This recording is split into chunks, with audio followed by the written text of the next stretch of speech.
taking game 1 against Creator. Foreigners versus Koreans, so far it's 3 maps to 0 in the round of 8 for the non-Korean side. Creator is going to try to strike back here in Antigua. Yeah, of course. We'll try to bring you guys live updates as the stream goes along, so you guys are as informed as you can possibly be. But you're watching Stream 2. My name is Axel Toss. I am joined by Axlev, and here we are in game number 2 on Antigua Shipyard. At the top left-hand location, we have the red Protoss player, Creator.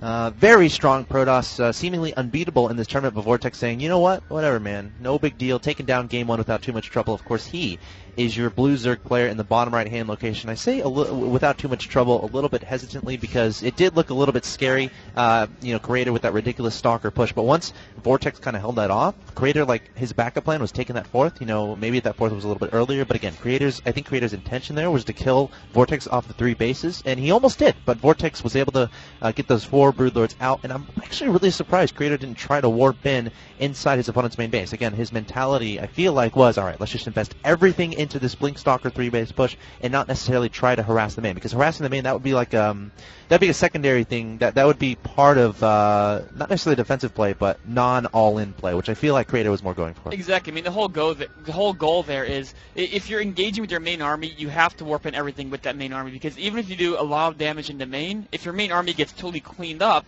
you're going to be way behind no matter how much damage you do in the main. So right. Exactly. It's a situation here where the Warp Prism was there with intent that if Vortix was going to give up the 4th and back up and have a really good concave, spine core, and fester wall, then Creator would say, you know what, I can't push in for the 3rd. Let's warp in the main, and then maybe it'll distract him. Then I can push in. But Vortix tried to defend the 4th. He actually failed.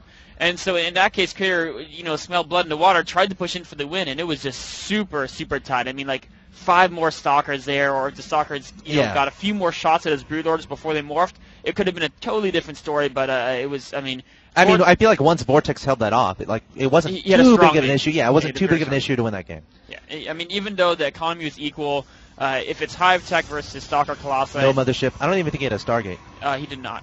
So the Zerg army is much more cost-efficient at that point, just because Creator was really committed so much to that push.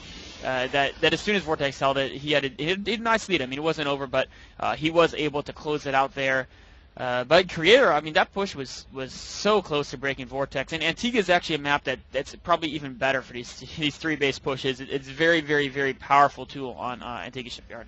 Yeah, we've seen some interesting pushes from Protosses lately, as we have a score update. Rain up 1-0 against Killer so far in their series.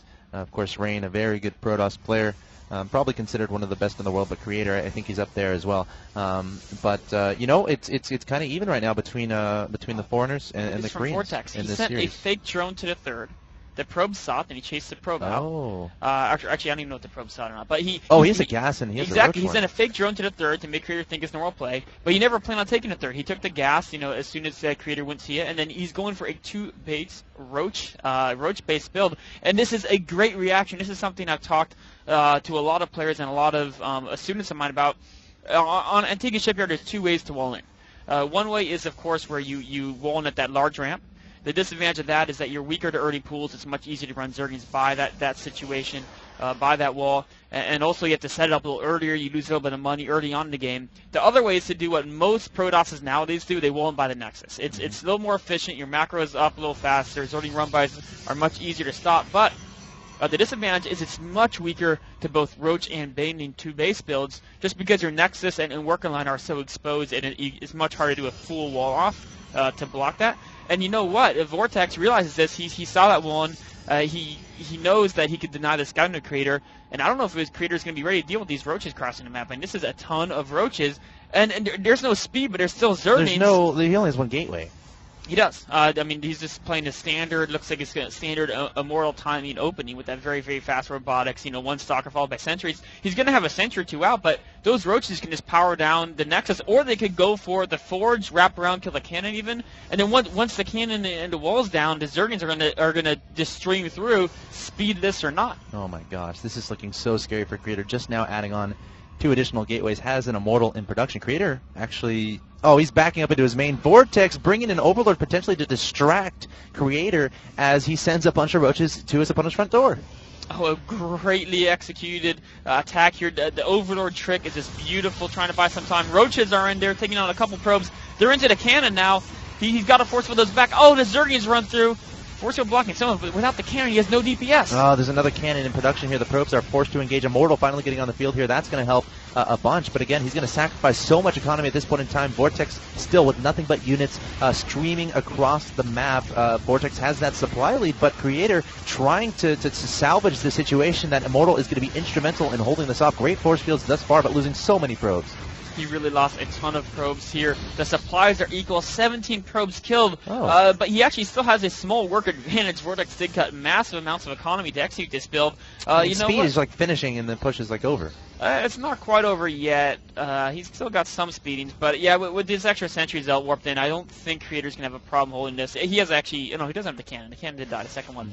Speeding's trying to come in here, but like you mentioned, I mean, I think the push is over. Vortex, he has map control, but you know what? Creator's got more food, more economy, more tech. Exactly. I mean, Resurgence has speed and Ro8 enabled, whereas Protoss has +1. He's got Warp Gate. He's got Robotics Facility done. That's looking really great for Creator so far. A beautiful hold.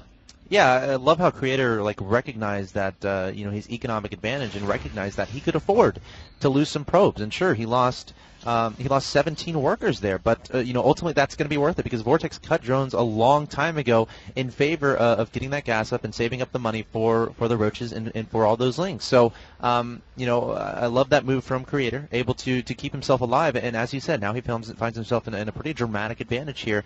And the question is, what is his follow-up going to be? Honestly, I wouldn't be surprised at all to see him push with 2 or 3 Immortals and then a bunch of Gateway supplementation.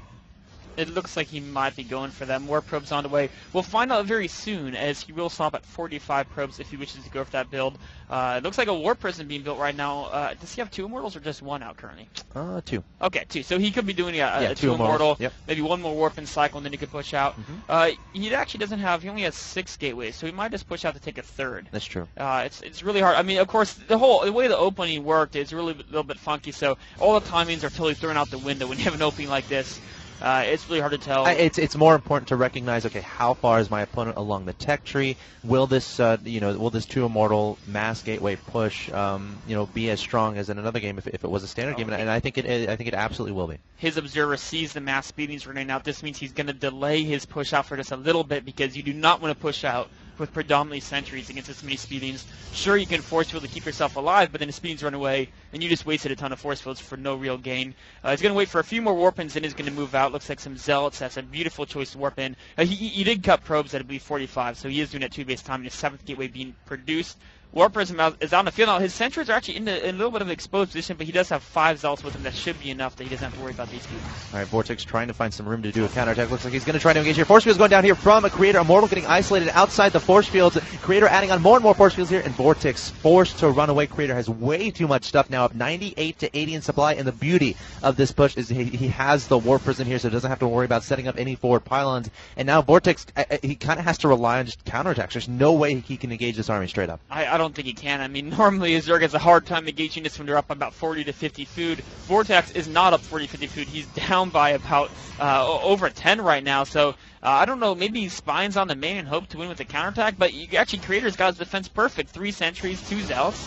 Oh, Roja's getting cut off. GG. Wow. Vortex throwing down the GG, going for the earlier cheese there. With the roaches and the Ling aggression, but